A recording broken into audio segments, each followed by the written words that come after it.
যদি শোনেন, এই গভর্নমেন্টের মূল ভুলটা কোথায় জানেন? মূল ভুলটা হলো সাংবিধানিকভাবে সরকার গঠন করা। শুরুতে যদি বলতো সংবিধান স্থগিত, যেমন জিয়া রহমান করছিল। জিয়া রহমান যখন ক্ষমতা আসলে কি করছিল? সংবিধান স্থগিত করে দিয়েছে। সংবিধান স্থগিত করেছে, যা ইচ্ছে তাই করছে। করার পর যখন নাকি নতুন সংসদ হয়েছে তখন সে সবগুলো এই করে দিছে। এখন যেখানে সংবিধান আছে এবং সরকার নিজে বলতেছে যে আমি সাংবিধানিক সরকার, তখন তো এই সরকার পক্ষে সংবিধানের বাইরে যাওয়া সম্ভব না। আমি একটা বড় কথা বলি আপনাকে, এটা নিয়ে অনেকে আবার পরে বলবে যে আমি এটা আওলা বাজানোর চেষ্টা করছি। আওলা বাজাচ্ছি না, আমি আপনাকে একটা কথা বলি। সে কথা হলো এই সরকার কিন্তু সংবিধান অনেক ক্ষেত্রে লঙ্ঘন করতেছে। অনেক ক্ষেত্রে তারা সংবিধান কিন্তু মানে না কিন্তু এখন কেউ কিছু বলছে না। যেমন আমি একটা উদাহরণ দিয়ে বলি, বঙ্গবন্ধু ছবি নামাইছে, সংবিধান এটা নামাতে পারে না। সিম্পল একটা উদাহরণ দিয়ে দিলাম আপনাকে। বঙ্গবন্ধু ছবিটা নামাইছে, এটা নামাইতে পারে না, কারণ আমাদের সংবিধানে আছে ছবি এখানে থাকবে। বঙ্গভবন থেকে নামাইছে, ভাই একদিন না একদিন দেখবেন এটা নিয়ে মামলা হবে। দেখেন, সংবিধান লঙ্ঘনের মামলা হবে এটা নিয়ে একদিন, কারণ আপনি তো পারেন না। আপনি তো সংবিধান তো এক্সিস্ট করছে এখন, ভাই এখন তো এক্সিস্ট করছে। তো এটা হলো বেসিক্যালি একটা সংকর প্রজাতির সরকার, বুঝছেন না? কিছু মানি কিছু মানি না, যেটা ইচ্ছে ওটা মানি, কেউ কিছু বলে না। তখন বলার মতো তো দরকারটা কি? যারা আওয়ামী লীগ বলতে পারতো, চিলাচিলি করতো, আওয়ামী লীগ মার্কেটে নাই, বিএনপি চিন্তা হলো আমার এটা বলার দরকারটা কি? চলুক না, পরে দেখুন কি হয়, কিন্তু পরে দেখবেন কি হয়। হারুন ভাই যেটা বলছিলেন যে বিজয়ী মানুষজন এখন আছেন, যারা এই গণঅভ্যুত্থানে বিজয়ী হয়েছেন তারা আছেন, তাদের মধ্যে যে এখন দূরত্ব বা রাজনৈতিক বাক্যালাপ যেগুলো চলছে, সেইখান থেকে যে অনেক দূরত্ব দেখা যায়, যেটা বা এক পার্টি আরেক পার্টিকে আক্রমণ করে কথা বলছে, তো সেই জায়গায় আবার এই জুলাই সনদের আইনি ভিত্তি না হলে এই করবো না ওই করবো, এই যেগুলো দাবি আছে, এসব দাবির কারণে নির্বাচন কি অনিশ্চিতের দিকে যাবে কিনা আপনার কি মনে হয়? শুনেন, নির্বাচন হবে, নির্বাচন আমার ধারণা ফেব্রুয়ারিতেই হবে। এই দাবিগুলো চলতে থাকবে। জুলাইয়ের সময় সবাই ঐক্যবদ্ধ ছিল, এখন অনৈক্য যেটা হচ্ছে, এটা নিয়েও হতাশ হওয়ার কিছু নাই, এটা খুব স্বাভাবিক, মাথায় রাখবেন আপনি। জুলাই কেন ঐক্যবদ্ধ ছিল বলেন তো? ঐক্যবদ্ধ হওয়ার কারণে তখন একটা কমন ভিলেন ছিল, একটা কমন গোল ছিল। সেই গোলটা কি? হাসিনা সরকারের পতন ঘটানো। সেই গোলে বিএনপি নামছে, জামাত নামছে, সমস্ত পার্টি নামছে, খালি আওয়ামী লীগ এবং তার সঙ্গে যারা ছিল ওই পার্টিগুলি বাদ দেয়া। এবং তারও যে বড় কথা, এদেশের সাধারণ মানুষ নামছে। সাধারণ মানুষ নামছে না, আপনি পলিটিক্যাল বাদ দেন, ওই যারা বাদ দিলাম যে তারা তাদের লক্ষ্য আছে, তাদের স্বার্থ আছে, এদের পলিটিক্যাল পার্টি বাদ দেন। যে সাধারণ মানুষগুলি নামছে, সেই সাধারণ মানুষগুলি কেন ঐক্যবদ্ধ আছে? তাও তো নাই। সাধারণ মানুষ কি একটা মার্কে ভোট দিব? তাও দিব না। কেন দিব না? দিব না এই কারণে তাদের ওই গোলটা অর্জিত হওয়ার সঙ্গে সঙ্গে তারা এখন যার যার মতো হয়ে জায়গায় ফেরত গেছে। এটা তো স্বাভাবিক। এখন সবাই ওই ক্ষমতায় যেতে চায়, এবং ক্ষমতায় যাওয়ার জন্য এখন আমি যদি বুঝি ক্ষমতায় যাওয়ার জন্য আমার কিছুই করার দরকার নাই, চুপচাপ বসে থাকলে হবে, তাহলে আমি চুপচাপ বসে থাকবো। যারা মনে করে যে চুপচাপ বসে থাকলে আমি ক্ষমতায় যাবো, তারা চুপচাপ বসে আছে, যেমন বিএনপি চুপচাপ বসে আছে। আবার যারা মনে করে যে বিএনপিকে বদনাম করতে পারলে, বিএনপিকে ডিফেম করতে পারলে জনগণ আমার 2টা ভোট বাড়তে পারে, তারা এটা করতেছে, জামাত করতেছে, এনসিপি করতেছে, তারা চেষ্টা চালাই যাচ্ছে। এখন এটার মধ্যে কিন্তু কোনো খারাপ দেখেন না, এইটাই তাদের যার যার পলিটিক্যাল স্ট্র্যাটেজি। তারা এভাবেই জনগণের কাছ থেকে ভোট যার যার জায়গা থেকে চেষ্টা করছে, চেষ্টা তো করবে, এটা তো অন্যায় কিছু না ভাই, স্বাভাবিক ঘটনা। ভোটের আগে কি মানে মিলমিশ হয়ে যাবে, মানে পরিবেশ খারাপ থাকবে না? ভোটের আগে মিলমিশ এখন যেমন হারুন ভাই আপনার কাছেই জানতে চাই, সেটি হচ্ছে আপনাদের যে কথার লড়াই আমরা এখন দেখি বা সামাজিক যোগাযোগ মাধ্যমে যে ধরনের বিএনপি, জামাত, এনসিপি এদের দেখি, আপনার কি মনে হয় যে নির্বাচন আসলে এটা মাঠে গড়াতে পারে, হাতে চলে যেতে পারে? আমাদের কথার লড়াই শুধু কেন বলছে, আপনি ইলেকট্রনিক্স এবং প্রিন্ট মিডিয়ার যে ধরনের আপনার কথার মালার চলছে, আপনার মানে প্রচার প্রচারণা চলছে, রাজনৈতিক দলের মধ্যে তো আপনার মতপার্থক্য, মতভেদ থাকবেই।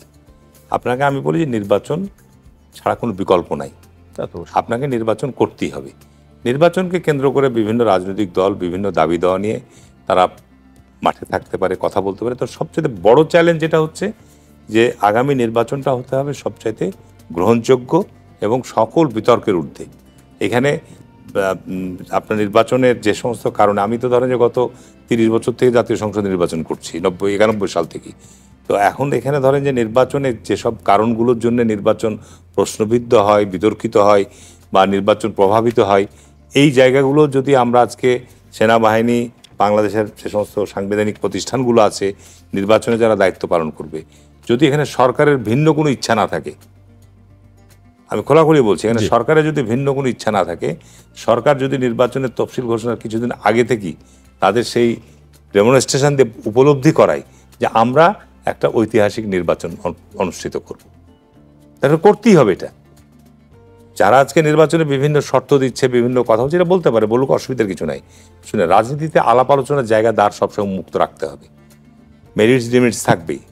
রাজনীতিতে আলাপ আলোচনার মধ্যে দিয়েই তো আপনার একটা ভালো কিছু বেরিয়ে আসবে। এখন পিয়ার পদ্ধতিতে আলোচনা হচ্ছে, এটা আরও আলোচনা চলতেই থাকুক, অসুবিধা তো নাই। আজকে আমাদেরকে বিএনপিকে দোষারোপ করছে, আমরা বিএনপি পিয়ার পদ্ধতির ঘোর বিরোধী, গো ধরার ব্যাপার না। অনেকেই বলছে যে বিএনপি তত্ত্বাবধায়ক সরকারের ব্যাপারও তখন বলেছিল যে শিশু আর হিসাব। বাস্তব আমি বলি আপনাকে, আপনি নিরপেক্ষ লোক কোথায় পাবেন? আপনি যেভাবেই আইন প্রণয়ন করেন না কেন, তত্ত্বাবধায়ক সরকারের ব্যবস্থার ক্ষেত্রে তখন একটা আলাপ আলোচনা করে আপনার বিএনপি একটা অন্তর্বর্তীকালীন নির্বাচন দিয়ে ত্রয়োদশ সংশোধনী নিয়ে আসলো। কী কারণে আবার এটা নষ্ট হলো? যে কেএম হাসানকে বিচারপতির বয়স বাড়িয়ে, তাহলে আপনি নিজে যে কোনো প্রক্রিয়া দিয়ে আইন করেন না কেন, তত্ত্বাবধায়ক সরকার ব্যবস্থার সময় কিছু মানুষ তো দায়িত্ব থাকবে, সেই মানুষগুলো তো আপনার নির্বাচন পরিচালনা করবে। সেই মানুষগুলোকে নিয়ে যদি আপনার যারা নির্বাচনে স্টেক হোল্ডার তারা যদি বিতর্ক তৈরি করে, তাহলে তো স্বাভাবিক কারণে যে ব্যবস্থায় আপনি সংবিধানের যত প্রক্রিয়া দিয়ে নিয়ে আসেন না কেন, সবকে আলোচনা করে নিয়ে আসেন না কেন, এইটা আপনার, আমি বলবো না যে এটা একেবারে আপনার স্থায়ী সমাধান হয়ে যাচ্ছে। আমাদের নীতি নৈতিকতা এবং আমরা 50 বছরে যেটা বাস্তব, যে 50 বছরে আমাদের সাংবিধানিক প্রতিষ্ঠানগুলোকে আমরা শক্তিশালী করতে পারিনি। এই জায়গাটাকে যদি আমরা শক্তিশালী করতে পারি, নির্বাচনের সময় প্রশাসন, আইন প্রয়োগকারী সংস্থা তারা নিরপেক্ষভাবে তাদের উপর যে অর্পিত দায়িত্ব আমানত হিসাবে এই দায়িত্বটা পালন করবে, এই বিশ্বাস রাখতে হবে।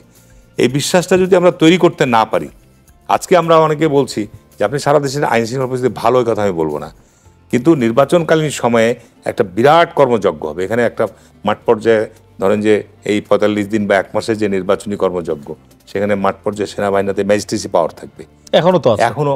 এখনো থাকলেও সেনাবাহিনী এই ক্ষেত্রে এখনো কিছু সীমাবদ্ধতা আছে। এখন ধরেন যে একটা জায়গাতে আইন শৃঙ্খলা পরিস্থিতি অবনতি হচ্ছে, সেখানে গিয়ে কিন্তু পুলিশের মতো সেনাবাহিনীর সেই সেনাবাহিনী দড়িয়ে ছুটে যাচ্ছে। আজকেও দেখলাম যে আপনার আমাদের ফজলুর রহমান ভাইয়ের বাসায় যে মব তৈরি করেছে, সেখানেও সেনাবাহিনী গিয়েছে। সেনাবাহিনী গিয়ে কিন্তু জনগণকে শান্ত করার, জনগণকে বিরত করার চেষ্টা করছে, কিন্তু সেনাবাহিনী কোথাও অস্ত্র প্রয়োগ করছে, লাঠি প্রয়োগ করছে, এরকম ঘটনা কিন্তু নাই। সেনাবাহিনী উপস্থিত থেকে জনগণের মধ্যে একটা মানে উপস্থিতি টের করাচ্ছে যে আমরা আইন শৃঙ্খলা পরিস্থিতি উন্নত করার জন্য আছি মাঠে। এটা অনেক কাজে দিচ্ছে। কিন্তু এটা যদি তারা মাঠ থেকে চলে যেত, তাহলে আজকে পুলিশের প্রতি মানুষের যে অবিশ্বাস তৈরি হয়েছিল, এটা আইন শৃঙ্খলা পরিস্থিতি যেটুকু উন্নতি হয়েছে, আমি বলবো এইটুকু যদি মাঠে না থাকতো এটা আরও খারাপ অবস্থা হতো। সুতরাং সামনে যেটা বড় চ্যালেঞ্জ, আজকে বিভিন্ন রাজনৈতিক দল এটা না হলে এটা করবো না, এটা না হলে এটা করবো না, এই ধরনের কথা বলতে পারে, কিন্তু নির্বাচন কমিশন এবং উপদেষ্টা পরিষদ সরকারকে সবচেয়ে বড় চ্যালেঞ্জ নিতে হবে যে নির্বাচনকে কিভাবে আপনার একটা সুষ্ঠু গ্রহণযোগ্য অংশগ্রহণমূলক করা যায়। নির্বাচনে কে অংশগ্রহণ করবে না সেটা পরের প্রশ্ন, কিন্তু নির্বাচন আপনাকে অনুষ্ঠিত করতেই হবে। তারপর সংকট থাকবে, আলাপ আলোচনা আসবে। ধন্যবাদ আপনাদের দুজনকে। একটু বিরতি নিচ্ছি, বিরতি থেকে এসে মব নিয়ে একটু কথা বলতে চাই, যেটি জনাব ফজলুর রহমানের বাসার সামনে আজকে ঘটলো, এবং যে বিএনপি যে ওনাকে শোকজ করেছে এটি নিয়েও একটু আপনার কাছে জানতে চাইবো। আপনি নিজেও বিএনপি চেয়ারপারসনের উপদেষ্টা, তিনিও বিএনপি চেয়ারপারসনের উপদেষ্টা। দর্শক, একটা বিরতি নিচ্ছি, ফিরে এসে আরও কথা হবে। বিরতির পর আবারও স্বাগত, দেখছেন RICL স্টিল জনতন্ত্র গণতন্ত্র। বিরতিতে যাবার আগে বলছিলাম বিএনপি চেয়ারপারসনের উপদেষ্টা ফজলুর রহমানকে আরও 24 ঘন্টা সময় দিয়েছে বিএনপি শোকজের জবাব দিতে। তিনি চেয়েছিলেন আরও 7 দিন। বিএনপি তাকে রোববার থেকে, অর্থাৎ গতকাল থেকে পরবর্তী 48 ঘন্টার মধ্যে জবাব দিতে বলেছে। তিনি 5 আগস্ট নিয়ে বিতর্কিত মন্তব্য করেছেন, এমন অভিযোগ সামাজিক যোগাযোগ মাধ্যম সহ সবখানে আছে। আসলে শোকজ নোটিসে কি আছে এই বিষয়ে আমরা বিস্তারিত জানি না, একটু জানার চেষ্টা করব। বিএনপি চেয়ারপারসনের আরেকজন উপদেষ্টা জনাব হারুনুর রশিদ আমাদের সঙ্গে আছেন। আসলে কি একটু বলবেন আমাদেরকে? না, দলের আপনার ধরেন যে শীর্ষ পর্যায় থেকে তৃণমূল পর্যায় পর্যন্ত যারা দলের সদস্য, দলের কোনো কর্মকাণ্ডে কোনো বক্তব্য বা কোনো চলাফেরায় বা কোনো কিছুর প্রতি আমরা তো একটা রাজনীতি করি। আমাদের রাজনৈতিক রক্ত চরিত্রের মধ্যে আমাদের কোনো কিছু হলেই সেটা দল ক্ষতিগ্রস্ত হয় বা দল লাভবান হয়। তো এখন দলের জানি না, ফজল ভাই সিনিয়র লোক এবং খুবই সোচ্চার মানুষ, বিশেষ করে মুক্তিযুদ্ধের সপক্ষে, স্বাধীনতা বিরোধীদের বিপক্ষে, এইসব ব্যাপারে তার মানে ভীষণ সোচ্চার। এখন সামাজিক যোগাযোগ মাধ্যমের বিষয়ে যে কথাটা আপনি বললেন, সামাজিক যোগাযোগ মাধ্যম বর্তমান সময়ে যদি আলোচনা করতে যান, আমি আমার ব্যক্তিগত কথাই বলি যে সামাজিক যোগাযোগ মাধ্যমে যেভাবে জাতীয় নেতৃবৃন্দদের কিছু কিছু ব্যক্তিদেরকে যেভাবে চরিত্র হনন করা হচ্ছে, ফেক নিউজ করে, খণ্ডিত নিউজ করে, এবং এসব ব্যাপারে আমার ব্যাপারে আমি বেশ কয়েকবার পুলিশের বা আপনার আইটি সেক্টরে তাদের কথা বলেছি, এবং তারা বলেছে এই লোকগুলো, এই যারা এইসব ছড়াচ্ছে জামাতের লোক, তারা আমার বক্তব্যগুলো জামাতের বিরুদ্ধে গেছে। হ্যাঁ, তো এই সমস্ত বিষয়গুলো আপনি সামাজিক খণ্ডিত কোনো বিষয় নিয়ে পূর্ণাঙ্গ বক্তব্য যদি আপনি না আনেন, আংশিক কিছু বিষয় নিয়ে যদি আপনি অভিযোগ করাকরি করেন, তাহলে এগুলো সঠিক বিজয় আসবে না। এখন ফজলু ভাই যেহেতু পার্টির সিনিয়র নেতা, আমাদের চেয়ারপারসনের উপদেষ্টা, তাকে অভিযোগ করেছে, সে সময় চেয়েছে এবং সে উত্তরও দিবে বলেছে। তবে সবচেয়ে উদ্বেগের যে বিষয়টি, যে আপনি 5ই আগস্ট বা এই পরিবর্তনের মধ্যে দিয়ে আমরা কি চাই?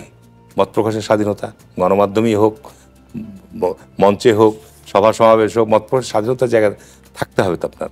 আপনি মত প্রকাশের জায়গার স্বাধীনতাকে যদি আপনি এই মব দিয়ে আপনি দমন করতে চান, যে কোনো জায়গায় যে কোনো কিছু কথা বললে সঙ্গে সঙ্গে সেখানে কিছু ব্যক্তি গিয়ে তাকে এই করবো, ওই করবো, এই করো, ওই করো, তাহলে দেশে তো আপনি একটা ভয়াবহ অবস্থার দিকে যাবে। দেশে মানুষের কোনো নিরাপত্তা থাকবে না, এটা হতে পারে না। আমি আজকাল একটা টকশোতে বলেছি যে অবশ্যই অবশ্যই আইন প্রয়োগকারী সংস্থাকে, অবশ্যই আমি জোর দিয়ে বলছি যে ফজলুর রহমানের বাসার সামনে যারা অবস্থান গ্রহণ করেছে এবং এই সমস্ত পদক্ষেপ গ্রহণ করেছে, গণমাধ্যমে এসছে, ইলেকট্রনিক্স মিডিয়াতে এসছে, তাদের বিরুদ্ধে মব সৃষ্টির জন্য তাদের বিরুদ্ধে আইনানুগ ব্যবস্থা গ্রহণ করা দরকার। যদি এটা না করে, তাহলে আমি বলবো এটা সরকারের দুর্বলতা। মাসুদ কামাল, সেখানে সে যেই হোক না কেন, যাদের সমর্থিত ব্যক্তি হোক না কেন, কারা করছে এটা, কোন দলের সমর্থিত আমি বলতে পারবো না, যারাই করেছে, যেই করুক না কেন, অবশ্যই তাদেরকে, আপনার সরকার বলছে আমরা মব জাস্টিসের ব্যাপারে আমরা এটা ব্যবস্থা নেব, অবশ্যই ব্যবস্থা নিতে হবে। যেন মাসুদ কামাল, রাজনীতিতে অশ্লীল শব্দ প্রয়োগ বা অশ্লীল সম্বোধন, এটি আমরা কদিন আগেও মিছিলে দেখেছি বেশ কিছু, যারা ওখানে গিয়েছিলেন তাদেরকেও সেখানে আমরা অশ্রাব্য ভাষায় কিছু কথা বলতে দেখেছি জনাব ফজলুর রহমানকে উদ্দেশ্য করে। দুটো প্রসঙ্গে আপনার কাছে আসতে চাই। একটি হচ্ছে এই ধরনের শব্দ প্রয়োগ বা এই ধরনের মব সৃষ্টির চেষ্টা, আর একটি হচ্ছে যে এই যে ওনাকে যেই প্রসঙ্গে বা যে বিষয়ে উদ্দেশ্য করে শোকজ করা হলো, এই শোকজটা আসলে আপনি কি দেখছেন? মানে উনি এই ধরনের কিছু বলেছেন, আপনার নজরে কিছু এসেছে যেটা দিয়ে শোকজ করা যায় ওনাকে? ফজলু ভাইকে ফলো করি, উনি কি বলেন না বলেন শুনি। আমি তো নিজেও আপনার সোশ্যাল মিডিয়ায় আমার কিছু ভূমিকা আছে, যে আমি যারা সোশ্যাল মিডিয়ায় যারা আলোচিত তাদেরকে ফলো করার চেষ্টা করি। ফজলু ভাই ব্যাপারটা হলো কি, উনি তো মুক্তিযোদ্ধা এবং উনি খুব বড় মাপের মুক্তিযোদ্ধা ছিলেন। শোকজ করার মতো কিছু বলেছেন উনি, আপনি আপনার নজরে পড়েছে কিনা? আমার নজরে পড়ে নাই, আমার নজরে পড়ে নাই। এখন আমার নজরের বাইরেও কিছু থাকতে পারে। আমি বিবিসিতে যেটা পাইছি, আমি আপনাকে বিবিসির উদ্ধৃতি দিই। ওরা ওই ফজলু ভাই কি বলেছেন তার কিছু আপনার উদ্ধৃতি দিয়েছেন ওখানে। তো বিবিসি যেহেতু করেছে ওটাকে আমি গ্রহণ করতে পারি, বিবিসি তো মোটামুটি জেনে শুনেই করে। ওখানে জামায়াতকে কালো শক্তি আখ্যা দিয়ে তিনি বলেছেন যারা 5ই আগস্ট ঘটাইছে কালো শক্তি, সেই কালো শক্তির নাম হলো জামায়াতে ইসলাম। তাদের অগ্রগামী শক্তি, তার নাম হইল ইসলামী ছাত্র শিবির। আমি যদি এইটুকু বিশ্লেষণ করি, এইটুকুই সবচেয়ে আপত্তিকর বলে মনে হয় আপাত দৃষ্টিতে। এখন দেখেন, উনি কিন্তু বলছেন যে 5ই আগস্ট যারা ঘটাইছে তাদের মধ্যে যারা কালো শক্তি, যারা 5ই আগস্ট ঘটাইছে, তারপর কমা দিয়ে কালো শক্তি, সেই কালো শক্তি হলো জামাতে ইসলাম। কথাটা খেয়াল করেন যে 5ই আগস্ট তো ঘটাইছে অনেকেই, এখানে তো বিএনপি ছিল, এখানে তো ছাত্র দল ছিল, ছাত্র জনতা ছিল, ছাত্র জনতা ছিল। এদের মধ্যে যারা কালো শক্তি, সেটাকে উনি ডিফাইন করছেন কালো শক্তি হিসাবে, সবাইকে বলেনি, উনি সবাইকে বলেন। আর যারা ঘটাইছে 5ই আগস্ট কেউ ঘটায় না, এরা এলো ঘটাইছে, আর অন্য সময় তো আন্দোলন করেছে। দুটা কিন্তু দুই অর্থ। কাজেই উনার উনি বলেছেন 5 আগস্ট যারা ঘটাইছে কালো শক্তি, হ্যাঁ, মানে 5 আগস্টটা কালো শক্তি ঘটাইছে, তাই তো? না, 5 আগস্ট যারা ঘটাইছে তার মধ্যে যারা কালো শক্তি, সেই কালো শক্তি হলো এরা। আচ্ছা, তো এখন আমার কথাটা হলো, শোনেন, এটাকে আপনি অনেকভাবে ব্যাখ্যা করতে পারেন, আমি আমার মতো করে ব্যাখ্যা করছি, উনিও ওনার মতো করে ব্যাখ্যা করে করছেন। এখন এইটাকে সোশ্যাল মিডিয়ায় কি হয়, আমি নিজেই এর ভিকটিম ভাই। কয়েকদিন আগে জি, আমি আমার প্রচুর নামে পরিমাণে একটা victim। ছায়া দিছে, আমি নাকি বলছি আমি গ্রেপ্তার হইতে পারি। আমি বলি নাই এই কথাটা। হ্যাঁ, আমি বলছিলাম, কথা বলি, আপনি ওটা বলে দেওয়া উচিত, তাহলে পাবলিক বুঝবে না। আমি এক জায়গায় বলছিলাম, সেটা হলো যে আমার একটা ইয়ে আছে যে আমাকে একজন দর্শক জি, আমাকে আমার নামে এইভাবে লিখছে, আমি মাসুদ কামাল বলছি আমি গ্রেপ্তার হইতে পারি, এইভাবে একটা ক্লিপ করে সে একটা স্ট্যাটাস দিছে। তো একজন দর্শক বলছে আপনি স্ট্যাটাসটা দিয়েছেন কেন? আমি বলছি যে ভাই, আমার নামে একটা এরকম এসছে যে আমি আজহারিকে নিয়ে মন্তব্য করার কারণে গণধোলায় আমাকে দেখাচ্ছে, গণধোলায় গরম দিচ্ছে। হয়ে যাচ্ছে। কিন্তু এখন আমি আজহারিকে নিয়ে কিছুই বলিনি এবং এরকম কোনো ঘটনাও নাই। আমি বললাম যে ভাই এই যে জিনিসটা আমি এটা পড়ে শুনেছি, পারি এই যে কথা লিখছে এটা যদি আমি বলতাম তখন আমি এটা আমার ফেসবুকে দিতাম, আরেকজন লোক কেউ থেকে পাইলো এটা, তার মানে এটা সে ক্রিয়েট করেছে। এই যে বলছি ওই মাঝখানে যে কি আছে এটা পড়ে শুনেছি, ওইটুক কাইটা দিছে, যে আমি গ্রেপ্তার হতে পারি। আমি গ্রেপ্তার হতে পারি, আমি এটা বলি নাই। বিএনপি ওনাকে শোকজ করার কোনো কারণ এখানে খুঁজে আচ্ছা, পাচ্ছেন আপনি? বিএনপি শোকজ করতে পারে, বিএনপির দলটা কেমন এটা আপনাকে একটা বুঝতে হবে। বিএনপি কিন্তু কমিউনিস্ট পার্টি না, বিএনপি কিন্তু জামাতে ইসলামও না, এরা কিন্তু ক্যাডার ভিত্তিক দল। বিএনপি হলো বেসিক্যালি একটা প্ল্যাটফর্ম। বিএনপিতে নানা ধরনের লোক এসে বিএনপিতে যুক্ত হয়েছে, কিন্তু বাংলাদেশে বিএনপিকে আমি বলি সবচেয়ে উদারনৈতিক দল। একই জায়গায় পাশাপাশি বসে এক একজন এক এক লাইনে, একজন আলাপ করে অন্য বাম লাইনে, একজন আলাপ করে ডান লাইনে, কিন্তু দিন শেষে একটা দল। এটা হলো বিএনপি ক্যারেক্টার। কাজে এখানে এটা হতেই পারে। বিএনপিতে মুক্তিযোদ্ধাদের অনেক আছে, তারা একটু তাদের মধ্যে কথাবার্তা একটা আবেগ থাকবেই, কিন্তু এইগুলিকে বিএনপি ধারণ করতে পারে। বিএনপি এরকম বড় দল। এখন যদি তারপরে যদি বুঝে যে এই লোকটা তো একটু বাইরে চলে যাচ্ছে, তাকে একটু বলতে হয়, সতর্ক করা। বলছে, উনি জবাব দেখ। উনি কিন্তু বলেন হ্যাঁ আমারে কেন, আমি এত সিনিয়র, আমারে কেন ই করলো, আমি এই দলে থাকবো না, উনি তো তাও বলে নাই। উনি বরং একদিন সময় চাইছে, তাকে একটু সময় দেওয়া হয়েছে। কাজে আমি মনে করি এই পুরো জিনিসটাই বিএনপির যে স্ট্র্যাটেজি, বিএনপির যে পলিটিক্স, তার মধ্যেই আছে। বিএনপি অনেক সময় এরকম দেখেন না, পোলাপান কোনো দোষ টোষ করলে বাপ এটা ধমক দেয়, এগুলি করলি কেন, পাঁচজনের সামনে কেন ধমক দেয়, পরে আবার হাত বোলাই দেয়। যারা গেল সেখানে মব সৃষ্টি করলো, অশ্রাব্য ভাষায় এটা কথা হলো বললো। ভয়ঙ্কর একটা খারাপ কাজ। শুনেন, এই যে মব করা, এটা আইনের চোখে অন্যায়, পরিষ্কার অন্যায়। আপনি মব করতে পারেন না। উনি একটা বাসা ভাড়া থাকেন ভাই, এখন আরো অনেকে আছেন। ওই বিল্ডিং এ আরো অনেক লোক আছে। উনি একটা ফ্লোরে 16টা 17 নম্বর ফ্লোরে, উপরে একটা ফ্লোরে আর কি, কোনটা আমি ঠিক যাই না, অত খেয়াল নেই আমার। উপরে ফ্লোরে থাকেন, ওখানেও ওই প্রতি ফ্লোরে 5-7টা করে বাসা, এত লোকের বাসা ওখানে। ওখানে যে সময় গালাগালি করে, ওখানে অনেক বয়স্ক লোক আছে, অনেক শিশু আছে, অনেক নারী আছে। আর এই লোকে যে গালি করছে, গালি দিচ্ছে, ভাই গালি দিলে তো এটা ইসলাম বিরোধী কাজ করছে। ইসলাম কি গালিকে সাপোর্ট করে? ওরা ইসলামের নাম দিয়েও যায় নাই অবশ্য ওখানে। যারাই হোক, দেখছেন আপনি? যারাই হোক, আমি কিন্তু আমি কামাল ভাইয়ের সাথে বলতে যোগ করছি যে এটা যারাই হোক, আপনি জামাত বা ইসলামী ছাত্র শিবির বা এদের নিয়ে তো বিতর্ক আছেই। আজকে ডাকসুতে নির্বাচন হচ্ছে না, পরিষ্কারভাবে ছাত্র সংগ্রাম বলছে এটাকে গুপ্ত, বলছে না যে গুপ্ত সংগঠন, এরা বিগত সময় 15 বছর এইভাবে লুকায়িত অবস্থায় ছিল, তারা রং বদল করেছে, এখন তারা ছাত্রলীগের সঙ্গে ছিল, প্রকাশ ছবি দেখাচ্ছে। তো সুতরাং এগুলো নিয়ে তো আলোচনা হবেই। আপনি দোষেন না। আমি যদি আপনার এই বিষয়গুলো আলোচনা হয়, আমাকে তার জন্য যে যদি আমাকে বব সৃষ্টি করে বাড়িতে না, কিন্তু কেন এই কথা বললো, যেটা এগুলো তো বলছিলেন সত্য ভাই, কথা। অশ্রাব্য গালিগালাজ যেটি বলছিলেন যে উনি এটা সেটি করছে তো? করছে তো। আচ্ছা, আমার কথা হলো কি, আপনার যদি আমার কথা পছন্দ না হয় আপনি প্রতিবাদ করেন। জি, আপনি আমি যে মিডিয়াতে বলছি ওই মিডিয়াতে আপনি বলেন। আচ্ছা, যদি আরো বেশি করে বলতে চান যে সব মিডিয়া আপনি চান, ওকে আপনি প্রেস কনফারেন্স করেন, আপনি প্রেস রিলিজ দেন। ওই যে তাতেও মনে করেন এতেও হচ্ছে না, আপনার আপনি মামলা করেন, রাইট। মামলা করার অপশন আপনার আছে। আপনি তো আমার বাসার সামনে যে আমার ঘরের থেকে বেরোতে দিবেন না, বেরোলে তোমাকে মারবো, আবার এদিকে কি হয়েছে জান, আবার আরেক দুইজন ওই বিদেশে প্যারিসে বসে ওখান থেকে বলছে এর এখন খুন করা জায়েজ হয়ে গেছে। বলেন আপনি এগুলো কোনো কথা? আর এটা কি বলতেছে, কেউ কেউ বলতেছে ফজু পাগলা। আচ্ছা বলেন, আপনি একটা সিনিয়র সিটিজেন ভাই, একটা বয়স্ক লোককে এইভাবে যারা কথা বলে, এরা দেশের কি করবে? যারা এরকম ভাবে মানুষকে এইভাবে ই করে, তারা দেশ, তাদের আমরা তো আমাদের ইয়াং জেনারেশনের কাছ থেকে অনেক কিছু আশা করি। জি। যে এরাই আমাদের দেশটাকে সামনের দিকে অগ্রসর করবে।